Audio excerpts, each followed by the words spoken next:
क्या किसी बेगुनाह को कैद में डाला जा सकता है? आपका जवाब होगा नहीं।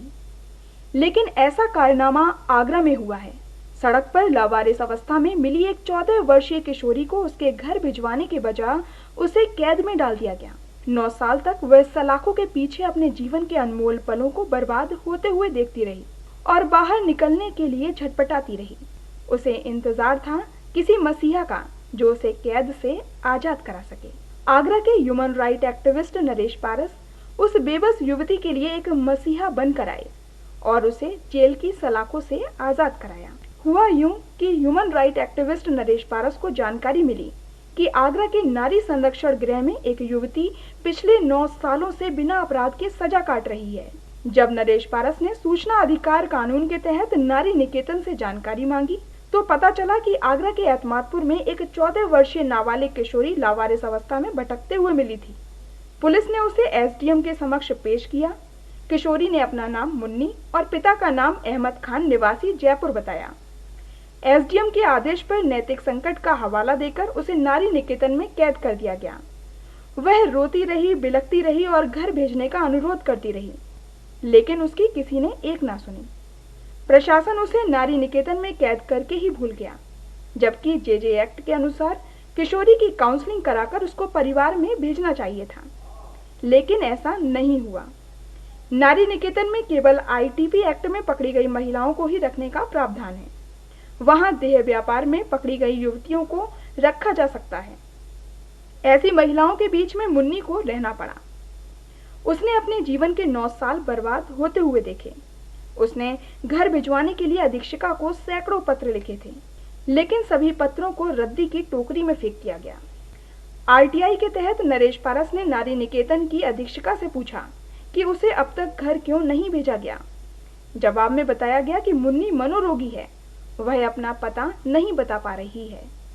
इसके बाद नरेश पारस ने मुन्नी के चिकित्सकीय दस्तावेजों को आरटीआई के माध्यम से मांगा, जिससे उसकी बीमारी और इलाज के बारे में पता चल सके, लेकिन जवाब नारी निकेतन से बाहर नहीं आ सके। नरेश पारस ने इसकी अपील सिटी मजिस्ट्रेट से की। सिटी मजिस्ट्रेट ने दोनों पक्षों को आमने सामने बैठाकर बात सुनी और अधीक्षिका को सूचनाएं उपलब्ध कराने के आदेश जारी किए। अधीक्षिका गीता राकेश ने सूचना देने के बजाय नरेश पारस को प्रलोभन दिया। जब नरेश पारस नहीं माने तो उसने सीधे तौर पर धमकी दी और कहा कि नारी निकेतन से दूर रहो। मुन्नी के बारे में सवाल मत पूछो, अन्यथा गंभीर परिणाम भुगतने होंगे। नरेश पारस ने इसकी शिकायत सिटी मजिस्ट्रेट से की, जिस पर सिटी मजिस्ट्रेट ने कहा कि आप अच्छा काम कर रहे हैं, आपके साथ में प्रशासन है, आप चिंता ना करें। लेकिन हालात इसके विपरीत हुए। थाना एतमादौला पुलिस ने पूछताछ के लिए नरेश पारस को पुलिस स्टेशन बुलाकर डराया, धमकाया और प्रताड़ित भी किया। चेतावनी दी गई कि नारी निकेतन से दूरी बना लें। थाना प्रभारी ने नरेश पारस से कहा कि आप सरकारी कार्य में बाधा डाल रहे हो। एसपी सिटी ने आपके विरुद्ध मुकदमा दर्ज करने के आदेश जारी किए हैं। आप मैडम को तंग करना छोड़ दीजिए। नरेश पारस के उत्पीड़न की कहानी को राष्ट्रीय तथा अंतर्राष्ट्रीय मीडिया ने प्रमुखता से प्रकाशित किया। अब नरेश पारस ने मुन्नी को आजाद कराने की ठान ली थी। मुन्नी की बेबसी से राष्ट्रीय मानवाधिकार आयोग को अवगत कराया। राष्ट्रीय मानवाधिकार आयोग ने डीएम आगरा को आयोग में तलब किया। प्रशासन स्तर पर जांच भी हुई। उधर नरेश पारस ने मुन्नी की आजादी के लिए धरना प्रदर्शन किए और हस्ताक्षर अभियान भी चलाया। एक के बाद एक अभियान चलाए गए। मुन्नी को आजाद कराने के लिए शासन प्रशासन स्तर पर खूब पैरवी की गई। 2 साल लगातार संघर्ष के बाद एडीजी के आदेश पर मुन्नी को कानपुर के राजकीय महिला आश्रम में भेज दिया गया, जहां उसकी नौकरी एक सेविका के रूप में लग गई। वह मार्केटिंग का काम करने लगी। इसी दौरान उसकी मुलाकात एक युवक से हुई। युवक ने मुन्नी के समक्ष शादी का प्रस्ताव रखा। मुन्नी ने कहा कि आप इस प्रस्ताव को मेरे संस्थान में दीजिए। उस युवक ने संस्थान को प्रस्ताव दिया। संस्थान ने इसे सहर्ष स्वीकार कर लिया। अखबारों में खबर छपी कि मुन्नी का हाथ थामेगा दयाशंकर। इस खबर के छपते ही 2 समुदाय आमने सामने आ गए। मुन्नी मुस्लिम जाति से थी और युवक हिंदू था। मुस्लिम समुदाय के लोग मुन्नी का विवाह नहीं होने देना चाहते थे।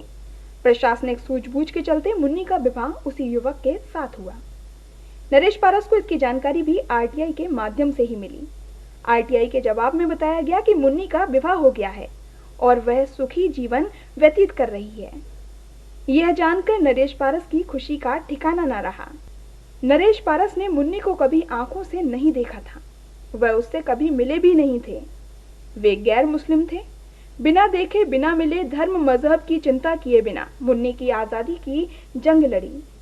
ये सीख है उन धर्म के ठेकेदारों के लिए जो एक दूसरे के धर्म को नीचा दिखाने के लिए एक दूसरे के खून के प्यासे हो जाते हैं। पता नहीं जेलों में ऐसी कितनी युवतियां होंगी जो बिना अपराध सजा काट रही होंगी। उनको भी नरेश पारस जैसे मसीहा का इंतजार है। ऐसे सामाजिक कार्यकर्ताओं को शासन, प्रशासन और समाज द्वारा प्रोत्साहित किया जाना चाहिए, जिससे अन्य लोग भी प्रेरणा लेकर आगे आ सकें।